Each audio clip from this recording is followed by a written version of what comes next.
Hello friends, तर स्वागत आहे तुमचं आपल्या या यूट्यूब चॅनलवरती. मित्रांनो, चॅनलवर नवीन असाल तर चॅनलला सबस्क्राईब करा आणि अशाच नवनवीन अपडेट्स पाहत राहा.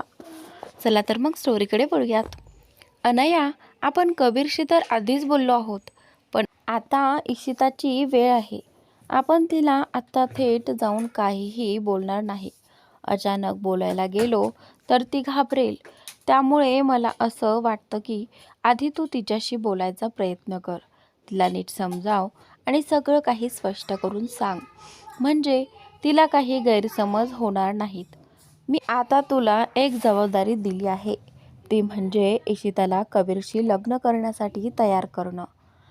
एकदा का इशिता तयार झाली की लगेच आम्हाला कळव. त्यानंतर मग आम्ही स्वतः तिच्याशी बोलू. जान्हवीचं बोलणं ऐकून अनया थोडी चिडचिड करत म्हणाली, पण मॉम, समजा इशिता एक क्षणासाठी माझं ऐकल तरी ती कबीर दादाशी लग्न कसं करेल? मी तिच्या दृष्टीने अजूनही एक लहानशी मुलगी आहे. तिला वाटेल मी विनोद करते. मला वाटतं तुम्ही स्वतः एकदा प्रयत्न केला पाहिजे. जसं तुम्ही दादाला समजावलं तसं इशितालाही समजावून सांगा. तुमचं हे आजारपण बघून कदाचित ती सुद्धा तयार होईल. कारण जर दादाचं मन बदलू शकतं तर मग इशिताचं का नाही? हे बोलून अनया लहान मुलांसारखी हसली. अनयाचं बोलणं ऐकून जान्हवी खन्ना आणि जानकी खन्ना एकमेकांकडे पाहू लागल्या. त्यांना माहीत होतं की इशिता जर कुणाचं ऐकेल तर ती फक्त अनयाच. कारण अनया तिची सगळ्यात जवळची मैत्रीण होती आणि ती प्रेमानं तिला समजावू शकणार होती. हे लक्षात घेऊन जानकी खन्ना म्हणाली, अनया, आम्हाला माहीत आहे की तुला इशिताला हे सांगायचा थोडंसं भीतीदायक वाटतं, पण आमचं ऐकलंस तर हे काम तुलाच करायला हवं. आम्हाला माहिती आहे की तुला थोडीशी भीती वाटते, पण तू काळजी करू नकोस. इशिता तुला काही बोलणार नाही. ती आधीपासूनच खूप शांत स्वभावाची आहे. हो, ती सुरुवातीला थोडी गोंधळलेली वाटेल, पण तू तिला शांतपणे समजाव. तुझं समजावणं झाल्यावरच आम्ही पुढची पावलं उचलू. कारण जर आपण तिला न विचारता थेट बोलायला गेलो तर कदाचित ती आमच्यापासून दुरावेल. जानकी खन्नाचं बोलणं ऐकून अनायाला लक्षात आलं की तिच्या आजी असं का बोलतायत. हे समजून ती खोल श्वास घेऊन म्हणाली, ठीक आहे आजी, जर तुम्ही म्हणत असाल तर मी इशिताची बोलून येते. अनयाचं म्हणणं ऐकून जान्हवी तिला थांबवत म्हणाली, नाही अनया, आता तू तिला थेट बोलायला जाऊ नकोस. ती माझ्यामुळे आधीच अस्वस्थ असेल. तू आधी तिला सांग की मी पूर्णपणे ठीक आहे. त्यानंतरच तिच्याशी एकांतात नीट बोल. जान्हवीचं बोलणं ऐकून अनया हसत म्हणाली, ठीक आहे मॉम, जसं तुम्ही म्हणतायत तसंच करेन. अनया म्हणते. असं म्हणत अनया हसून तिथून निघून गेली. तिला तिथून जाताना पाहून जान्हवीने खोल श्वास घेत म्हणाली, आता फक्त इशिता कबीरशी लग्नाला होकार देईल तर माझ्या सर्व चिंता मिटतील. असं म्हणत जान्हवीने जानकीकडे पाहिलं. त्या दरम्यान दुसरीकडे अनया आपल्या खोलीत पोहोचली आणि तिचं लक्ष लगेच इशितावर गेलं. इशिता सोफ्यावर शांत बसलेली होती. तिला अशा अवस्थेत पाहून अनया गोंधळून म्हणाली, काय झालं इशिता, तू अशी शांत एकटी का बसली आहेस? अनयाचा आवाज ऐकताच इशिता नजरेला नजर न देता विचारात गुंग होऊन म्हणाली, तुझा भाऊ किती वाईट माणूस आहे. मी तर विचार करते की जिच्याशी त्याचं लग्न होईल ती मुलगी किती दुर्दैवी असेल. तिचं भाग्यच खराब होईल. हे ऐकून अनया चकित झाली. तिला कल्पनाही नव्हती की इशिता सध्या कबीरबद्दल विचार करत असेल. आता जेव्हा कबीरचं नाव तिच्या तोंडून निघालंच आहे तेव्हा अनया तिच्या जवळ बसून म्हणाली, असं नाहीये, तू माझ्या भावाला चुकीचं समजतेस. तू फक्त काही वेळच भेटली आहेस त्याला, म्हणूनच कदाचित तू त्याचं चुकतं आकलन करतेस. पण माझा भाऊ मनानं खूप चांगला आहे, अनया म्हणते. हो हो, अनेकदा आमच्यावर रागवतो, ओरडतो, पण ते सगळं आमचं भलं व्हावं म्हणूनच करतो. खरं सांगायचं तर भावाला समोर मुली आवडत नाहीत, कारण कॉलेजच्या काळात त्याच्या मागे भरपूर मुली असायच्या. कारण तो सर्वात श्रीमंत होता. त्यामुळे त्याला असं वाटायला लागलं की या सगळ्या मुलींना फक्त पैसा हवाय, प्रेम नावाची गोष्टच अस्तित्वात नाही. म्हणूनच तो अपरिचित मुलींकडे बघून चिडतो. हे ऐकून इशिता चेहरा वाकडा करत म्हणाली, जर असं असेल तर तो मला का सतत रागवतो? मी तर काहीच करत नाही. उलट मी तर अनेक वेळा त्याला मदत करायला गेले होते. हे ऐकून अनया आश्चर्यचकित होत म्हणाली, तू दादाला मदतीसाठी गेली होतीस? पण केव्हा आणि मला का सांगितलं नाहीस? अनयाचं बोलणं ऐकून इशिता चेहरा वाकडं करत म्हणाली, मी तुला काय सांगणार? माझा मूड आधीच खराब झाला होता. तुला आठवते?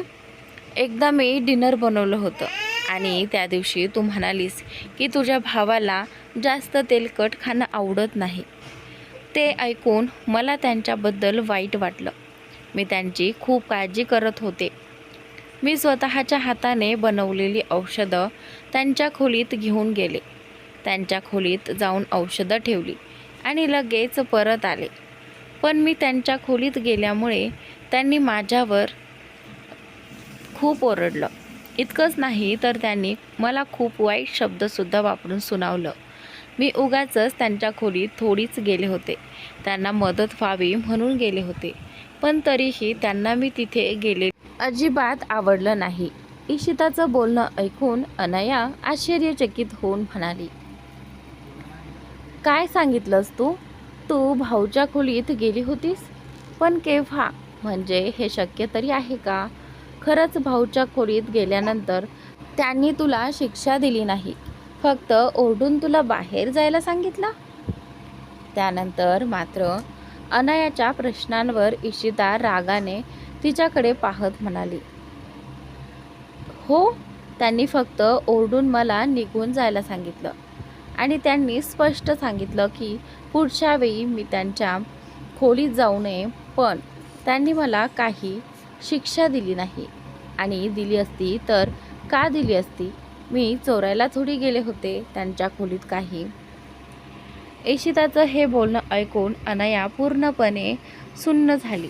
तिचा विश्वासच बसत नव्हता की इशिता तिच्या भाऊच्या कबीरच्या खोलीत गेली होती.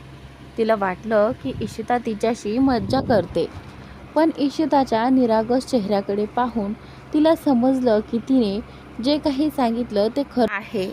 अनयाचं इतकं आश्चर्य पाहून इशिता गोंधळून विचारते, तू इतकी आश्चर्यचकित का होतेस? तुला माझ्या बोलण्यावर विश्वास बसत नाही का असं वाटते? तर त्यानंतर इशिताचं हे बोलणं ऐकून अनया नीरवपणे गिळून घेत म्हणाली, बोलणं ते नाही इशू, मी यासाठी आश्चर्यचकित आहे कारण तू भाऊच्या खोलीत जाऊनही व्यवस्थित परत आलीस आणि इथे माझ्यासमोर शांतपणे बसली आहेस. तुला कल्पनाही नाही तू कशी वाचलीस. मी तुझं बोलणं ऐकून पूर्णपणे हादरले. इशिता तिच्याकडे पाहत म्हणाली, पण यात एवढं काही विशेष आहे का? त्यांच्या खोलीत जाणं काही गुन्हा थोडी आहे आणि त्यांची खोली काही तुरुंग नाही आहे की जिथे गेलं की लोक बाहेरच येत नाहीत. आता चल, मी एकदा आंटीला भेटून येते, इशिता म्हणते. असं म्हणत इशिता सोफ्यावरून उठायला लागली. पण त्याआधीच अनयाने तिचा हात धरून परत बसवत ती म्हणाली, नाही, तू आता कुठेही जाणार नाहीस. आधी तुला माझ्याशी बोलावं लागेल. हे ऐकून इशिता गोंधळून म्हणाली, काय झालं तुला अनया? तू इतकं विचित्र का वागत आहेस? काही प्रॉब्लेम आहे का? इशिता अनयाला विचारते. इशिताच्या प्रश्नावर अनया तिला पाहत म्हणाली, नाही, काही प्रॉब्लेम नाही. मी फक्त तुला खरं काय ते विचारत होते.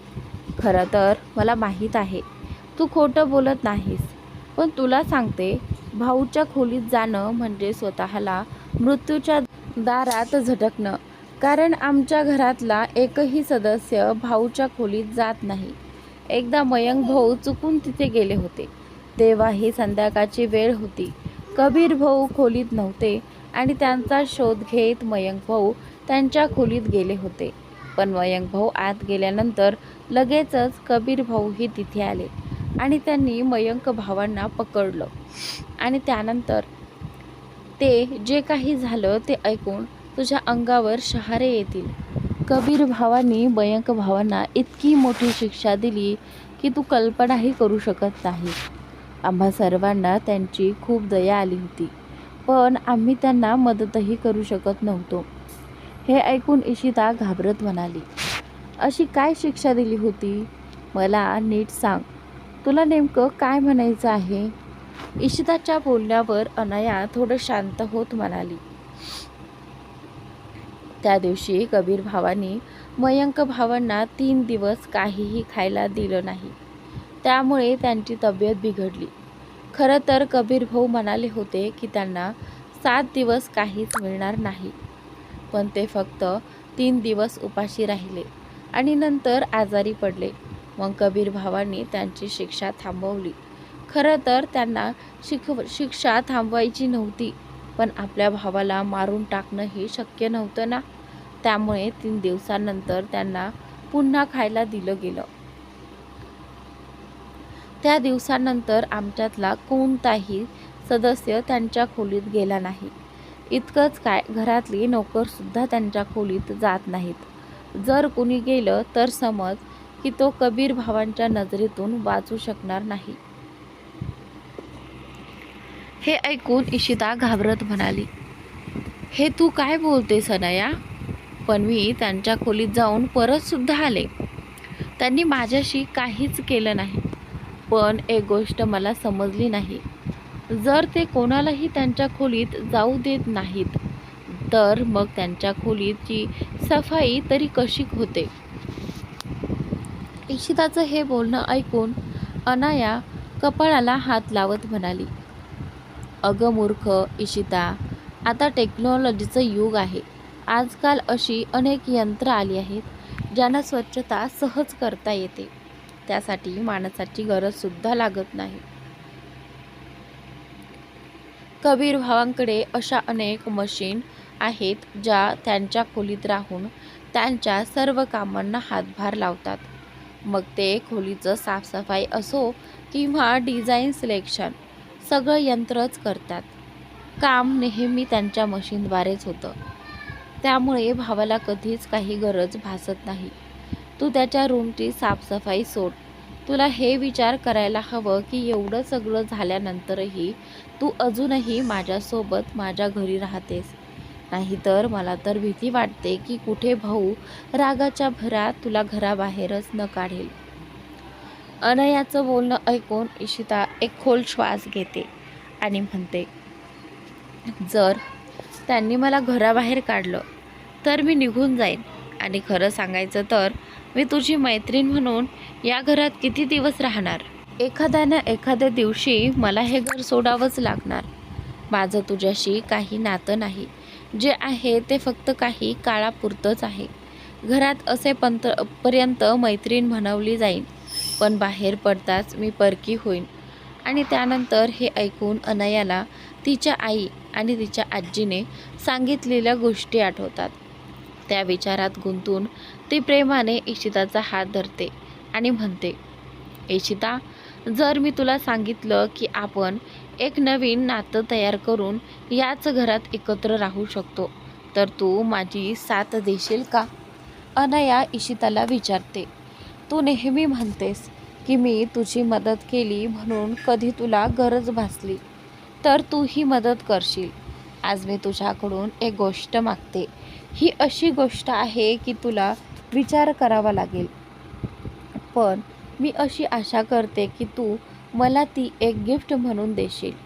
हे ऐकून इशिता हसत म्हणते, अगं वेडी, तुझा वाढदिवस तर 2 दिवसांनी आहे ना, आणि तू आजपासूनच गिफ्ट मागतेस? बरं, सांग काय हवंय, पण विचार करून बोल. तुला माहीत आहे माझी पॉकेट मनी किती कमी असते. मी तुला फार महागडं गिफ्ट देऊ शकणार नाही. इशिताचं बोलणं ऐकून अनया थोडा खोल श्वास घेऊन म्हणते, हे गिफ्ट फार महाग आहे, इतकं की कदाचित तू देताना मागे हटशील, पण तरीही मी ते तुझ्याकडून मागते. फक्त एक विनंती आहे, मला नाही म्हणू नकोस. अनयाचं बोलणं ऐकून इशिता थोडी गोंधळून जाते आणि म्हणते, असं काय गिफ्ट आहे की मी मागे हटेन? ठीक आहे, माग तू. जर माझ्या हातून शक्य झालं तर नक्की देईन. हे ऐकून अनया हसून म्हणते, इशिता, आपण दोघी खूप वर्ष एकमेकींच्या मैत्रिणी आहोत. म्हणूनच मी इच्छा करते की तू कायम माझ्यासोबत माझ्याच घरी राहावंसं, माझ्या संपूर्ण कुटुंबासोबत. म्हणूनच तू माझ्या भावाशी, कबीर भावाशी लग्न करशील का? मी ही मैत्रीची नाती एका कुटुंबाच्या नात्यात रूपांतरित करू इच्छिते. तू त्याचा हात धरशील का? त्याचा साथ देशील का? हे ऐकून इशिता हात मागे घेते. तिला कल्पनाही नव्हती की ही अनया तिच्याकडून अशी गोष्ट मागेल. ती अजूनही डोळे विस्फारून अनयाचा चेहरा पाहत राहते. तिचं मन असं वाटतं की ती स्वप्न पाहते आणि ते स्वप्न कधीही तुटेल. इशिता काहीच न बोलल्यामुळे अनया अश्रूंनी डोळे भरून तिला पाहत म्हणते, इशिता, मी आजपर्यंत तुझ्याकडून काहीच मागितलं नाही. तू अनेक वेळा मला काहीतरी द्यायचं म्हटलंस, पण मी नेहमी एकच उत्तर दिलं, गरज लागेल तेव्हा मागेन. आज ती वेळ आली आहे. प्लीज मला नाही म्हणू नकोस. माझी शेवटची इच्छा पूर्ण कर. माझ्या भावाशी लग्न करून माझी वहिनी हो. कायमचं या घरात राहा. माझ्या भावाची पत्नी म्हणून, माझ्या आईची मुलगी म्हणून आणि माझी वहिनी म्हणून. प्लीज इशिता, माझं ऐक. मी तुझ्याशी विनंती करते. मला माझं गिफ्ट दे. हे म्हणत अनया आशेने इशिताकडे पाहते. अनयाचं बोलणं ऐकून इशिताच्या ओठांवर एक शब्दही येत नाही. तिला काहीच सुचत नाही काय बोलावं अनयाला, कारण तिचं मन जाणून होतं की या घरात राहण्यास तिचं काही स्थान नाही. हे विचार करत इशिता सोफ्यावरून उठते आणि म्हणते, नाही अनया, तू जे माझ्याकडून मागितलंय ते मी तुला देऊ शकत नाही. त्याऐवजी तू जर माझं प्राण मागितला असता तर कदाचित मी तोही देऊन टाकला असता. पण माझी इतकी लायकी नाही की मी तुझ्या घरात तुझ्या भावाशी लग्न करून राहू. असं म्हणतच इशिता रागाने तिथून निघून जाते. इशिता रागाने निघून जाताना पाहून अनयाच्या डोळ्यात अश्रू येतात. आता तिला समजत नाही की ती इशिताला कसं समजावं, कारण ती एकटीच होती जी इशिताला समजू शकते. पण इशिता तिचं म्हणणंच ऐकायला तयार नव्हती. हे सगळं विचार करून अनयाने ठरवून टाकलं की काही काळ ती इशिताला एकटीच राहू देईल, जेणेकरून ती एकटी बसून सगळ्याचा नीट विचार करेल आणि मग आपला निर्णय घेईल. इकडे इशिता रूमच्या बाहेर पडून थेट टेरेसवर जाते. तिथे जाऊन झोपाळ्यावर बसून ती फुटफुटून रडू लागते, कारण अनयाने तिच्याकडून जी गोष्ट मागितली होती ती आठवूनच तिच्या मनात त्रास होत होता. तिला माहीत होतं की जर ती कबीरशी लग्न करण्याचा होकार दिला असता तर लोकांनी तिच्याच नावाने बोटं दाखवले असते.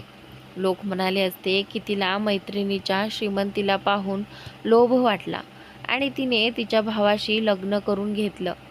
हे सगळं मनात घोळवत ती रडतच राहते. तेवढ्यात तिला वाटतं की कुणीतरी तिच्या खांद्यावर हात ठेवला आहे. मागे वळून पाहते तर कबीरच्या आजी जानकी खन्ना तिथे उभ्या असतात. त्यांना पाहताच इशिता पटकन डोळे पुसून हसते, पण त्या हसण्यातही दुःख स्पष्ट दिसत होतं. इशिताला हसताना पाहून जानकी खन्ना तिच्या शेजारी बसत म्हणाल्या, आम्हाला माहीत आहे तू आमच्यासमोर हसतेस आणि हेही माहीत आहे की तू इथे एकटी रडतेस ते का? जानकी खन्नांचं बोलणं ऐकून इशिता म्हणते, नाही दादी, तुम्हाला खरंच माहीत नाही मी इथे का रडते. जर माहीत झालं तर कदाचित तुम्हीही माझ्या भावना समजून घ्याल. हे ऐकून जानकी खन्ना हसत म्हणतात, बेटा, आम्हाला माहीत आहे की तू अनयासोबत झालेल्या बोलण्यामुळे अस्वस्थ आहेस. कारण तिनं तुझ्याकडून असं गिफ्ट मागितलंय ज्यामुळे तू स्वतःला दोष देत आहेस. पण माझं ऐक, अनयाने जे म्हटलं त्यासाठी तुला होकार द्यायलाच हवा होता. जानकी खन्नाच्या बोलण्यांमुळे इशिता पूर्णपणे अचंबित झाली. तिला त्यांच्या बोलण्याचा अर्थ नीटसा समजला नव्हता आणि आता तिला हेही कळून चुकलं होतं की जानकी खन्नालाही ही गोष्ट आधीपासूनच माहिती होती. ते ऐकून ती थोडी संतापून म्हणाली, सगळं काही माहीत असूनही तुम्ही म्हणता की मी त्याच्या बोलण्यांवर होकार दिला असता. तुमच्यासाठी हे सगळं बोलणं कदाचित सोपं असेल, पण माझ्यासाठी नाही. मी ज्या घरातून आले आहे तिथं मुलींची किंमत नाही. त्या घरातल्या मुलींचं लग्न जरी कुठल्याही छोट्या मोठ्या घरात झालं ना तरी लोक लगेच बोलतात की हिनेच काहीतरी करून फसवलं असणार. माझ्या आई वडिलांच्या निधनानंतर मी खूप टोमणे ऐकले आहेत. इतके की त्या घरात राहणं सुद्धा माझ्यासाठी कठीण झालं होतं. म्हणूनच मी नाही इच्छित की मी कबीरशी लग्न करावं. मी असं म्हणत नाहीये की कबीर चुकीचा आहे. मी फक्त त्याचं आयुष्य बर्बाद होऊ देऊ इच्छित नाही. माझं आयुष्य तर आधीच उद्ध्वस्त झालं आहे. म्हणून कृपया तुम्हीही त्याचं आयुष्य बिघडवण्याबद्दल विचार करू नका. इशिताचं बोलणं ऐकून जानकी खन्ना तिच्या डोक्यावर प्रेमाने हात ठेवत म्हणाल्या, बेटा, तुझं कुटुंब तुझ्यावर प्रेम करत नाही म्हणूनच ते तुझ्या प्रत्येक गोष्टीत चुका काढतात.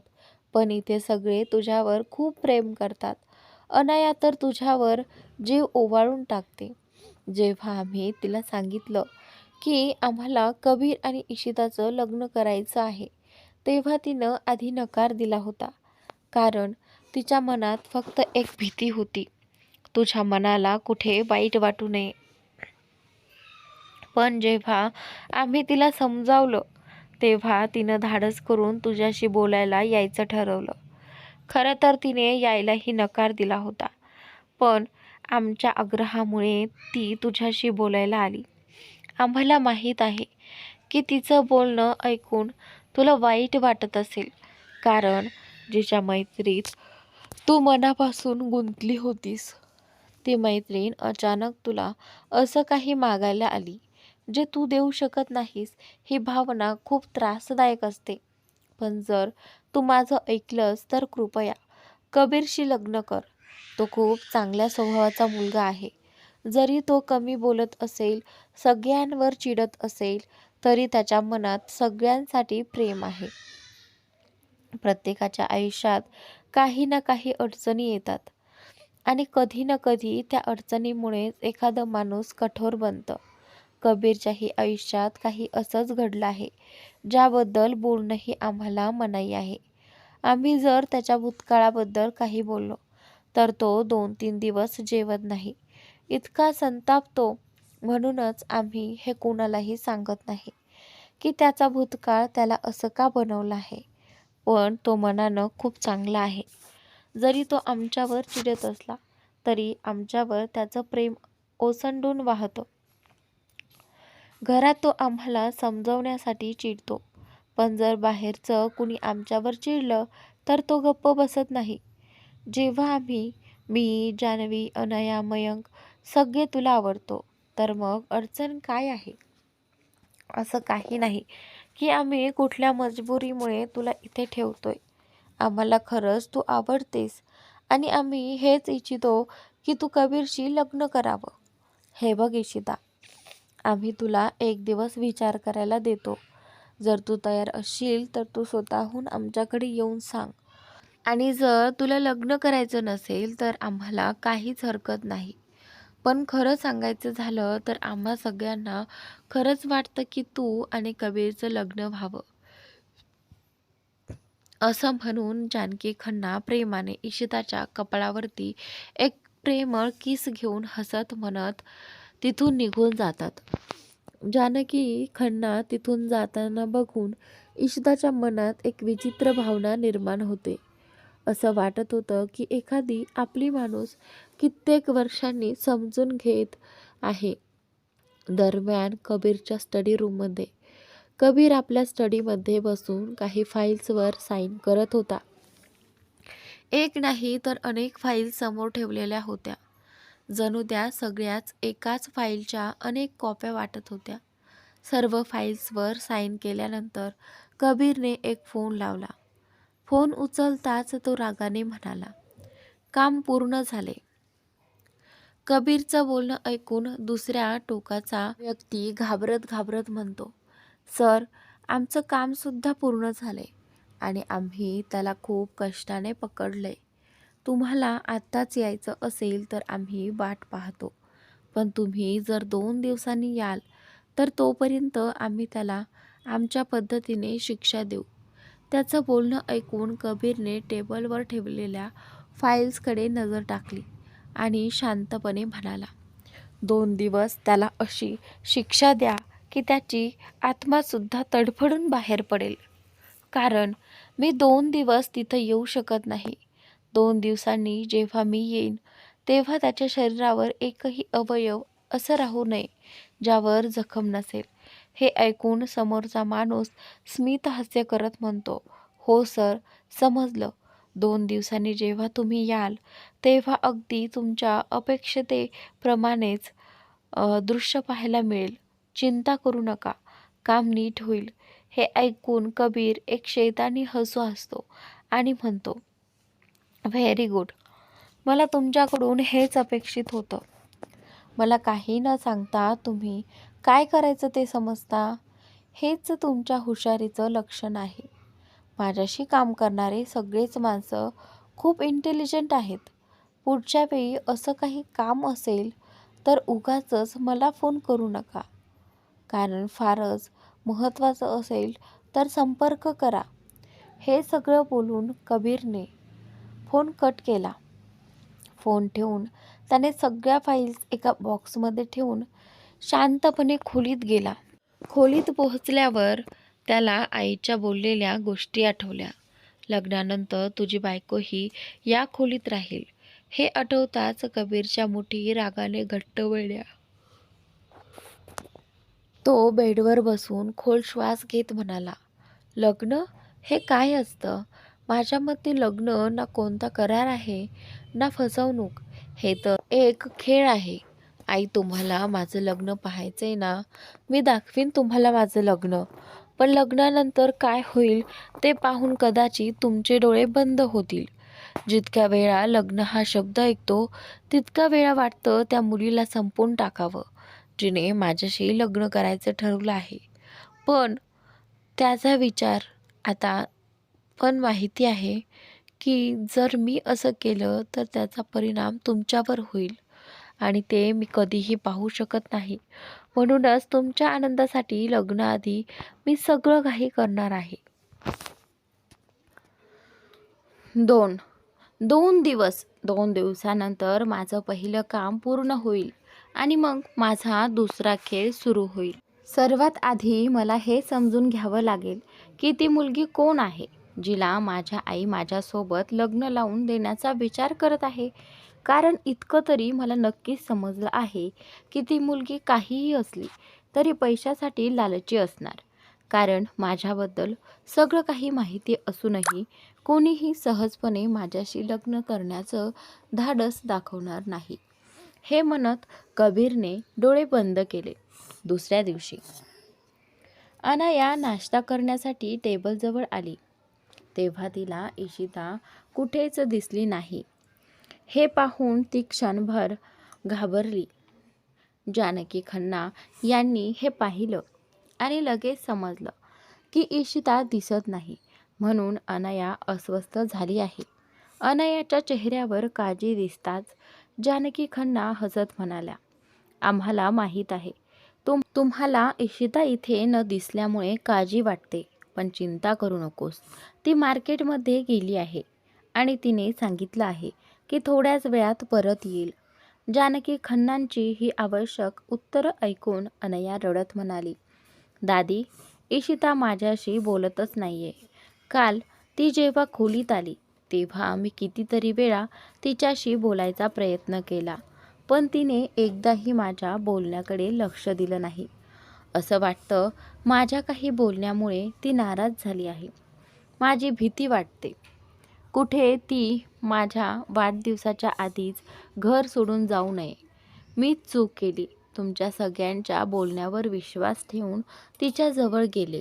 जर ती तुमच्यामुळे घर सोडून गेली तर मी कधीही तुमच्याशी बोलणार नाही.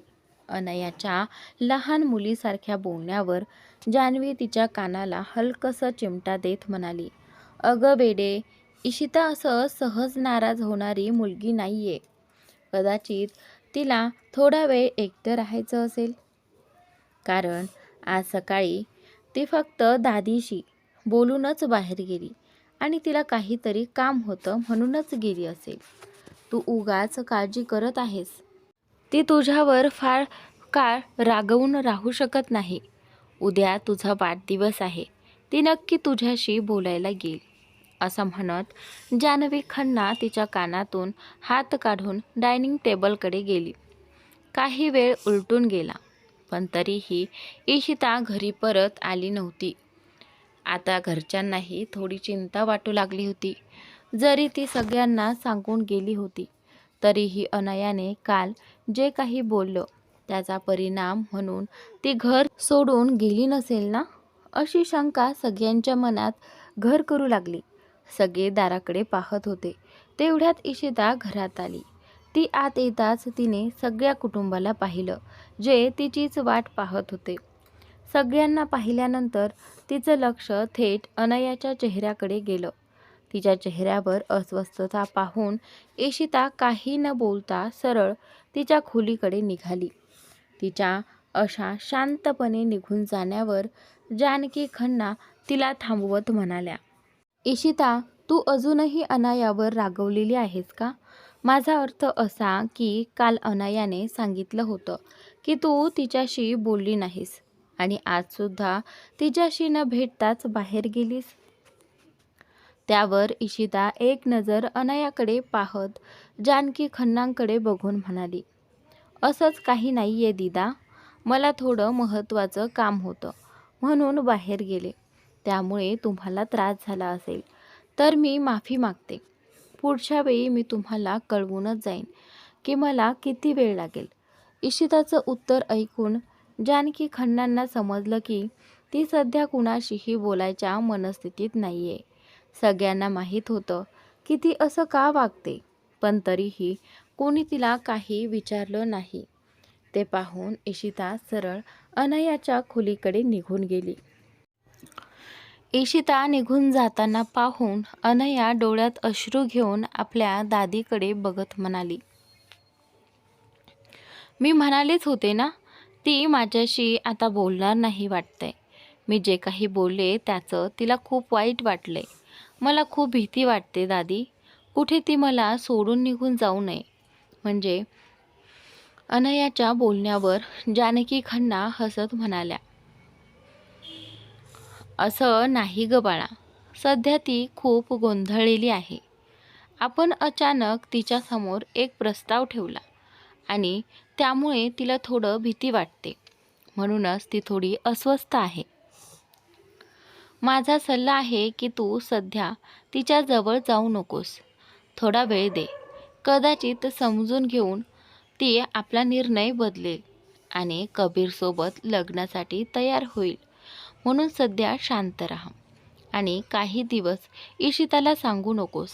हे ऐकून जान्हवी खन्ना हातात बॅग घेऊन पुढे येऊन म्हणाली, हो, तुझी दादी अगदी बरोबर सांगते. सध्या तुला डोकं शांत ठेवून विचारपूर्वक वागायचं आहे. तू जर तिच्याजवळ जाण्याचा प्रयत्न केलास तर तिला वाटेल की आपण तिला जबरदस्ती करत आहोत. त्यामुळे काही दिवस तू अशा गोष्टी तिच्याशी बोलू नकोस. आता मी ऑफिसलाच जात आहे. कदाचित रात्री उशिरा येईन.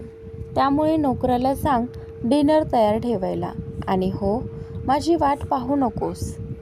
असं म्हणून जान्हवी खन्ना अनायाच्या कपाळावर हलकं चुंबन घेऊन हसत तिथून निघून गेली. आणि त्यानंतर जान्हवी निघून गेल्यावर अनाया जानकी खन्नांकडे पाहत म्हणाली, दादी, उद्या माझा वाढदिवस आहे, पण इथलं वातावरण पाहून मला काहीच साजरं करायचं वाटत नाहीये. म्हणून तू आईला सांग मी काहीही सेलिब्रेशन नको नको असं म्हणते. असं म्हणून अनया रागाने तोंड फुगवून तिथून निघून गेली. अनयाचं रागाने जाणं पाहून जानकी खन्नाच्या चेहऱ्यावर एक मंद स्मित उमटलं.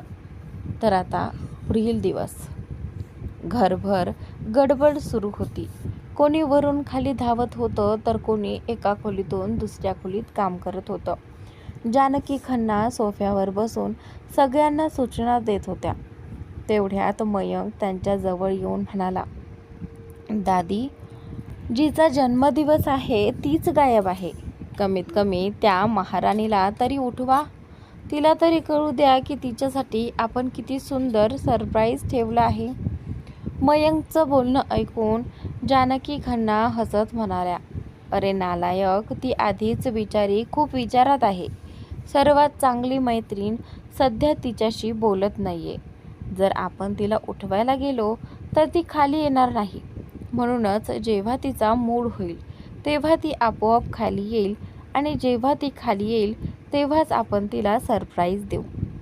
जानकी खन्नाचं बोलणं ऐकून मयंकनं चेहरा वाकवला. तेवढ्यात त्याचं लक्ष इशिताकडे गेलं, जी स्वयंपाकघरातून बाहेर येऊन बागेकडे चालली होती. हे पाहताच मयंक पटकन तिच्या जवळ गेला. इशिताजवळ जाताच मयंक तिला पाहत म्हणाला, इशिताजी, आज आपल्या घरी पार्टी आहे, पण तुम्ही अजूनही तयार नाही वाटतं. आज तुमच्या मैत्रिणीचा वाढदिवस आहे आणि तरीही तुम्ही इतकं उदास का दिसता? मला माहिती आहे सध्या तुमच्यात भांडणं झाले, पण याचा अर्थ असा नाही की तुम्ही तिच्यासाठी स्वतःला तयारही करणार नाही. हे ऐकताच इशिता त्याच्याकडे पाहत म्हणाली, तुम्ही माझ्या मैत्रिणीला पगलेट का म्हणता? आमचं भांडण झालंय. आम्ही सध्या बोलत नाही, पण याचा अर्थ असा नाही की कोणीही तिच्याबद्दल काहीही बोलेल आणि मी ऐकत राहीन. आणि तुमच्या माहितीसाठी सांगते, मी आधीपासूनच तयार आहे. मी अशीच राहते. तिचं उत्तर ऐकून मयंक तिच्याकडे डोक्यापासून पायापर्यंत पाहत म्हणाला, पण आज घरी मोठे मोठे पाहुणे येणार आहेत आणि तुम्ही असे कपडे घालून राहिलात तर ते बघून चांगलं वाटणार नाही. त्यांना वाटेल की तुम्ही घरातली नोकराणी आहात.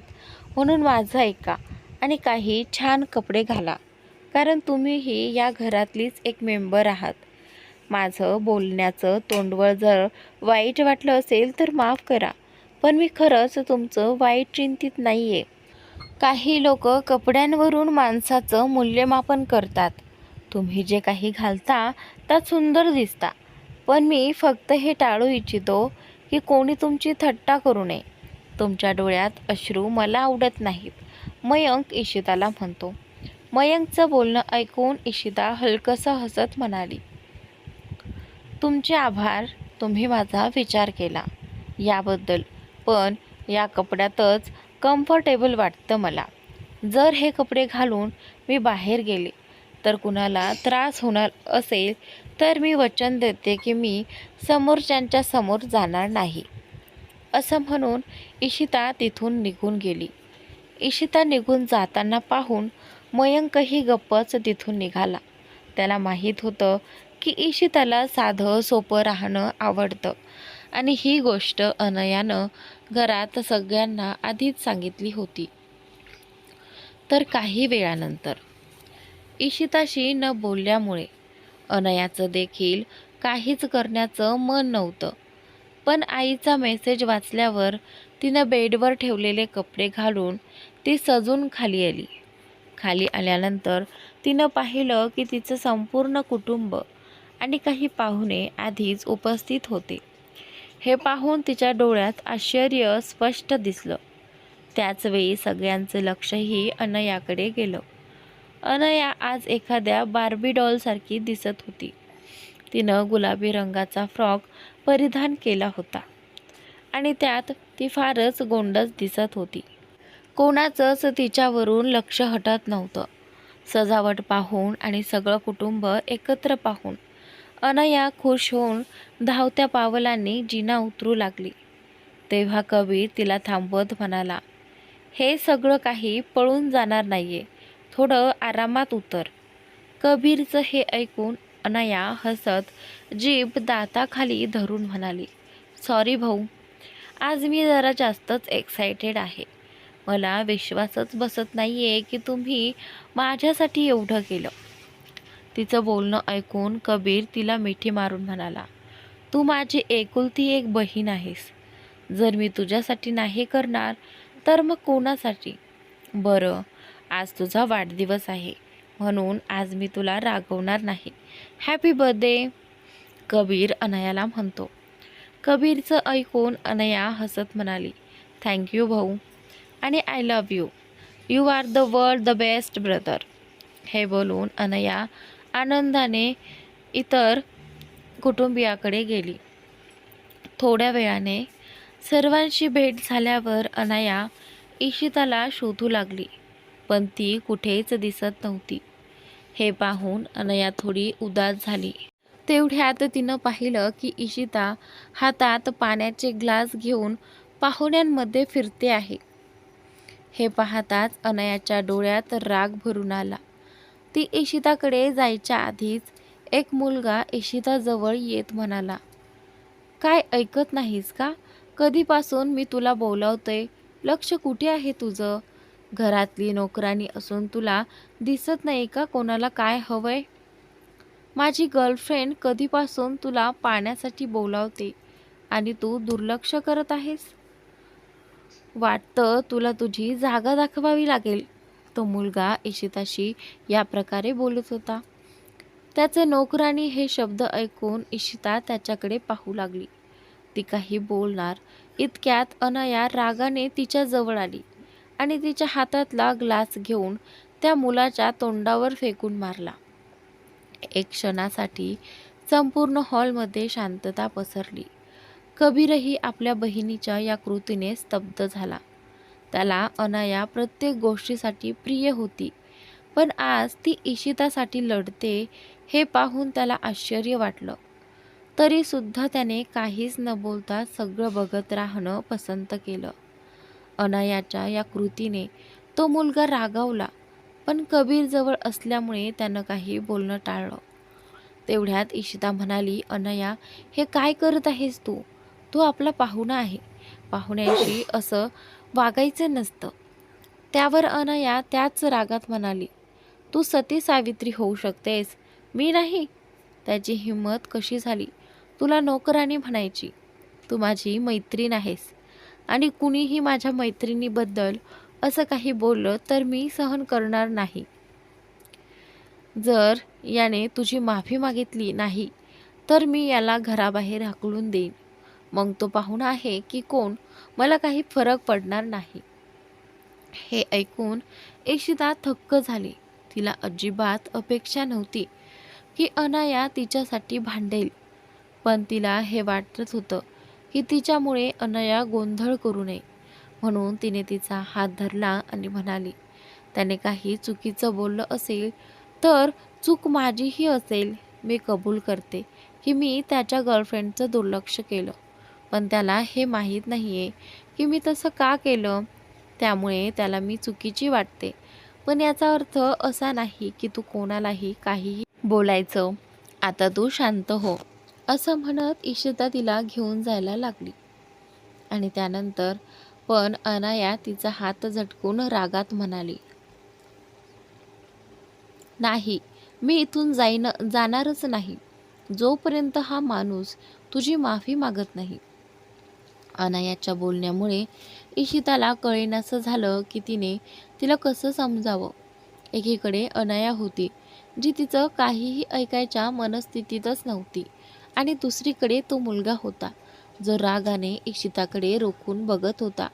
अनाया अजून काही बोलणार इतक्यात तो मुलगा थेट तिच्या जवळ येऊन म्हणाला की ही जर तुझी मैत्रीण आहे तर तुला तिला हे सांगायला नको का की पार्टीत कोणत्या प्रकारचे कपडे घालतात.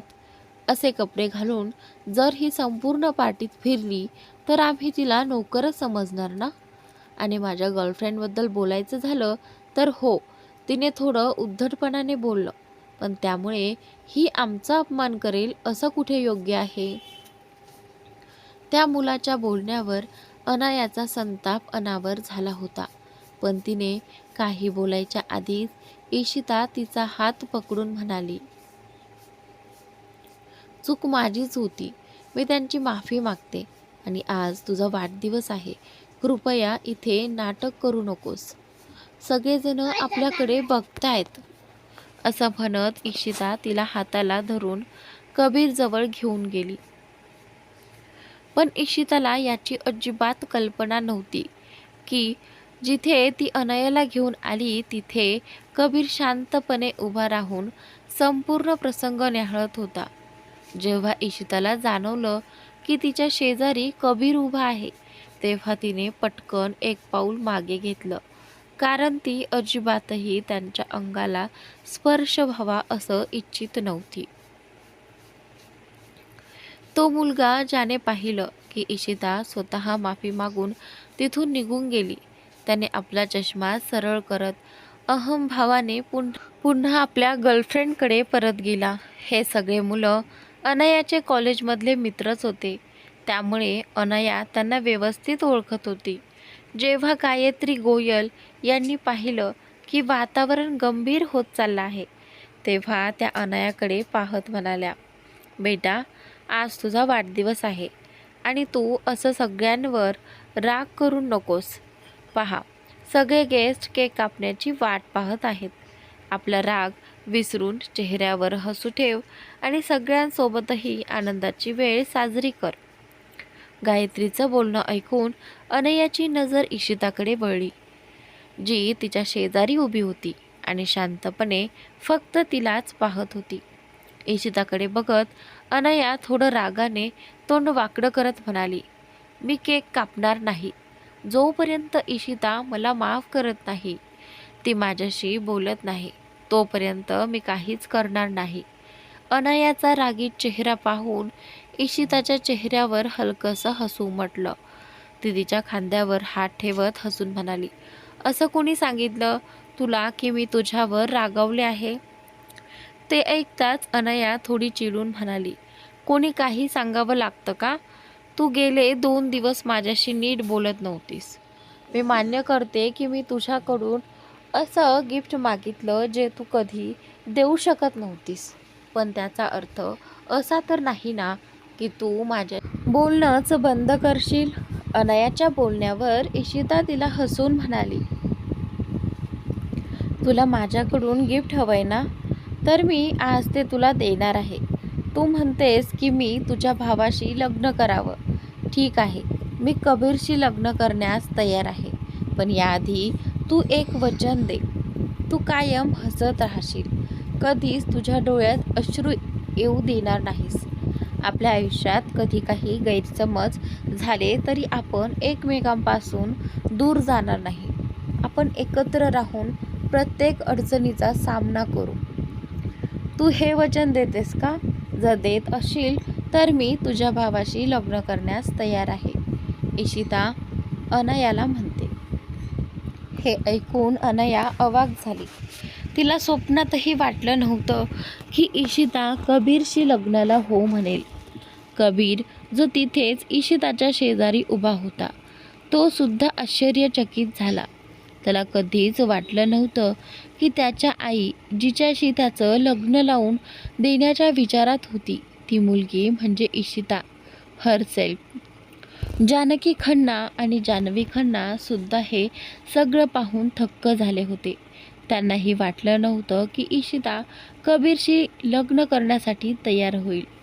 पार्टीत बरेच पाहुणे होते, पण त्यांना हे सगळं ऐकू जात नव्हतं. त्यामुळे इशिता आणि अनायामध्ये काय चालले हे त्यांना समजत नव्हतं. अनायाला मात्र आतून खूप आनंद झाला होता. ती लगेच इशिताला मिठी मारत हसून म्हणाली, "तू खरंच हे बोलतेस का? तू खरंच माझी बहिणी होणार आहेस का? म्हणजे तू खरंच माझी भाभी बनणार आहेस? जर असं असेल तर मी अगदी आनंदाने केक कापेन, कारण हेच गिफ्ट माझ्यासाठी जगातलं सगळ्यात खास गिफ्ट आहे." असं म्हणत ती इशिताला अलगद दूर करत तिच्या गालावर प्रेमाने किस करून सरळ केकच्या टेबलकडे गेली. तिथे तिच्यासाठी खूप सुंदर केक ठेवलेला होता. ती हसतच त्या टेबलकडे गेली आणि केक कापायला सुरुवात केली. अनयाचं हसतं आणि आनंदी चेहरा पाहून जानकी खन्ना आणि जान्हवी खन्ना दोघीही खुशीत स्मित करत होत्या. आज अनयाच्या आनंदाकडे पाहून असं वाटत होतं जसं कोणी तिला सांगितलं असेल की तिने करोडो रुपये जिंकले आहेत. कबीर मात्र हे सगळं दुर्लक्ष करत इशितालाच बघत होता. जेव्हा अनयाने इशिताच्या गालावर किस केलं होतं तेव्हा तिच्या लिपस्टिकचं थोडं डाग इशिताच्या गालावर लागलं होतं. ते पाहून कबीरचं लक्ष तिच्या गालावर गेलं. काही क्षण तो तिच्या गालाकडेच बघत राहिला, पण लगेचच त्याला आठवलं की इशिता त्याच्याशी लग्न करायला तयार झाली आहे. त्याचा चेहरा कठोर झाला आणि रागाने त्याची मूठ घट्ट झाली, कारण हे सगळं त्याच्या कल्पनेबाहेरचं होतं. ही लग्नाची गोष्ट ही इशिताशी असेल याची त्याला जराही कल्पना नव्हती. इतक्यात केक कापून झाल्यावर अनया हळूहळू सगळ्यांना केक देत होती. ती इशिताजवळ आली आणि तिला हळुवारपणे केक भरवत म्हणाली, "थँक्यू इशिता." तर मित्रांनो, आजचा भाग इथेच संपलेला आहे. पुढील भाग खूपच इंटरेस्टिंग आहे. नक्की पहा आणि चॅनलला सबस्क्राईब नक्की करा.